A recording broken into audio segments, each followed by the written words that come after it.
Ang average person ngayon ay kayang pigilan ng paghinga underwater for 1 to 2 minutes.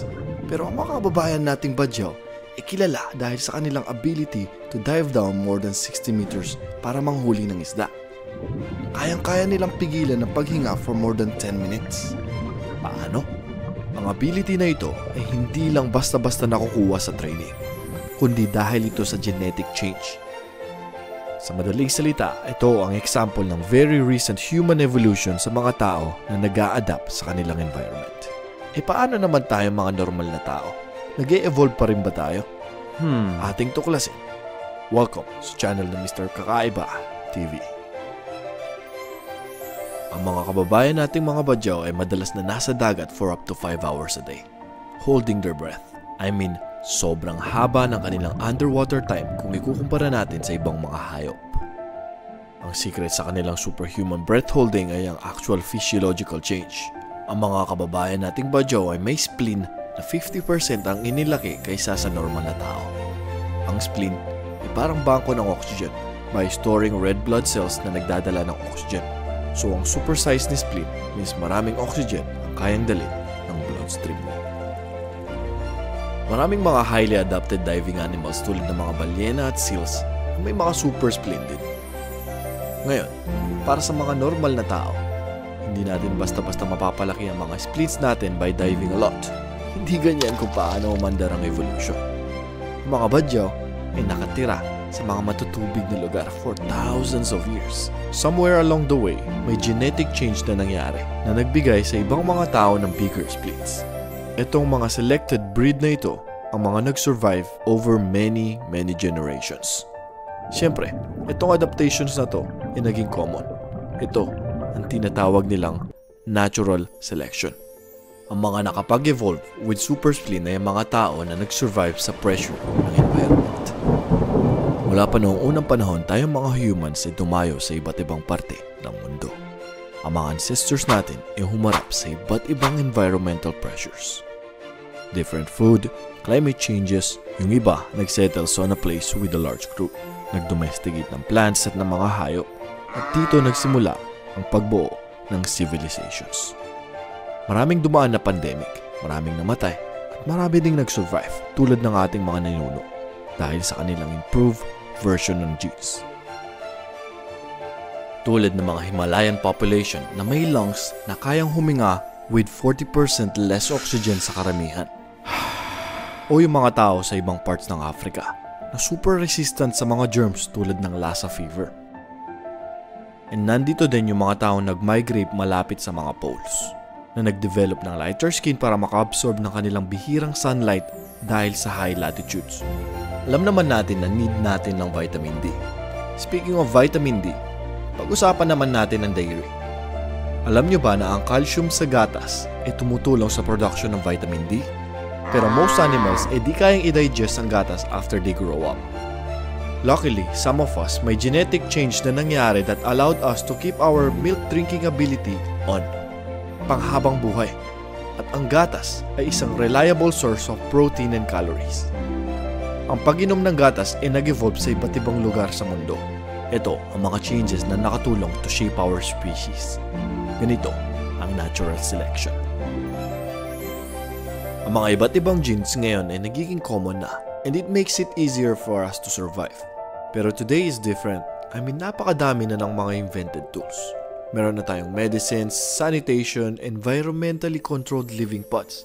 At napakadaming pagkain na minsan di natin alam ang gagawin sa mga to. Sige, magbigay nga ng example, yung last time nakala mo magiging lunch ka na ng lion. Diba? Ang mga tao ngayon, di na masyadong apektado. Di tulad dati.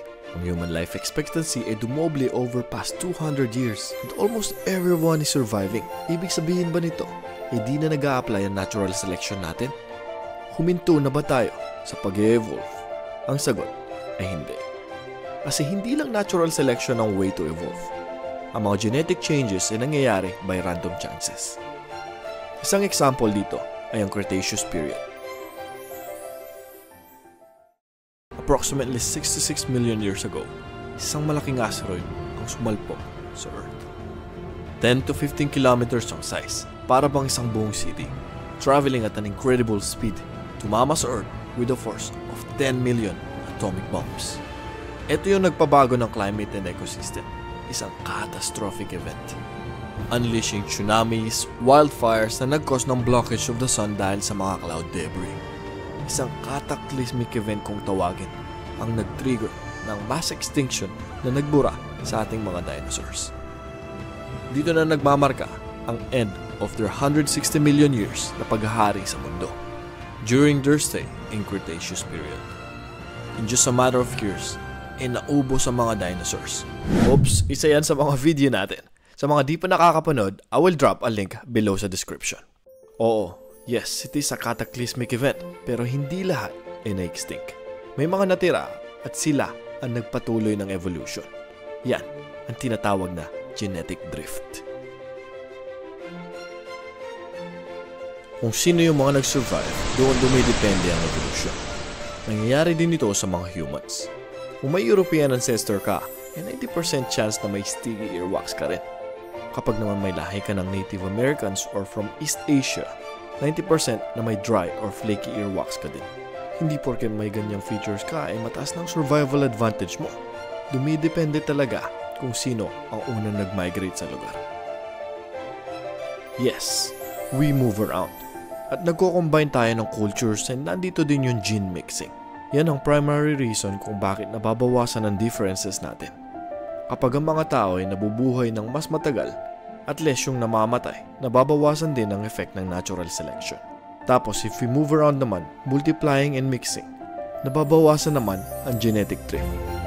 Kaya ang mga new evolutions tulad ng mga kababayan nating mga badyaw na may super spleen ay magiging less common na in the future. Kaya kung susumahin natin, if we move around and start mixing, hindi naman ibig sabihin na magiging magkamukha tayong lahat. Even things tulad ng skin color or eye color, involve yan sa napakadaming symphony ng gene combinations. Okay, marami na tayong nakikitang mixes nowadays. Ang mga tao ay will always be different, pero may isa pa tayong proseso na nakaka-influence ng ating evolution apart from natural selection at genetic drift. At ito ay kung paano nga ba nabubuo ang mga baby. Ang mga genes ay hindi lang basta-basta nagtatagpo. May kanya-kanya tayong buhay and choices, lalo na kung sino ang gusto mong maging partner in life. Siyempre, kapag attracted ka sa pinakamaganda o sa pinakagwapo sa grupo, ay magkakaroon ka ng sexier genes. Pero hindi ibig sabihin na better suited ka sa environment. Yan ang isang example ng sexual selection. Na yung gene na magsusurvive depende sa kung sino yung tao o yung gene na pipiliin mo. Paano nakaka-apekto ang sexual selection sa future ng human evolution? That is up for debate. Sabihin na natin na we are attracted sa intelligence, and maraming scientists ang at least are into this. Pwede yung maka-apekto sa future ng humans, tulad ng bigger brain or genetic predisposition. Ngayon, itong last part ay medyo tricky at depende exactly on how you feel about things. Pero salamat sa mga tools, the future of human evolution ay pwede nating makontrol o at least try. Aminin man natin o hindi, dumidepende tayo sa technology to survive. At mas lalo pa tayong magre-rely more sa machines in the future. Which means less and less na nating mararamdaman ang power of natural selection. One day, baka physically and neurally integrated na tayo sa kanila. Nangyayari na yan tulad ng Neuralink ni Sir Elon Musk. Walang nakakaalam kung ano ang mangyayari sa less common genes. With genetic engineering, may ability na tayo pumili ng genes sa kung sino at gusto mong maging anak. This is a form of evolution na tayo lang ang may kayang gawin. Evolution is just a change at yung process ay will never stop. Natural selection ay isang way lang. At marami pang ibang options. Sabi nga nila, the change is constant. And yes, tayo nga lang ang species ang at least may kayang malaman kung what the future holds for us. And this is a power that comes with great responsibility. Napaka-intense ng topic natin ngayon, and it made me think a lot of things. Sana nagustuhan nyo, and if you have any questions regarding this topic, pag-usapan natin yan sa comment section natin below. We have a choice, we hold the future. Thank you so much for watching. Marami pa tayong interesting videos coming soon, so hit mo na yung bell button to stay up to date. Magkita-kita ulit tayo sa next episode. Magbabalik si Mr. Kakaiba TV.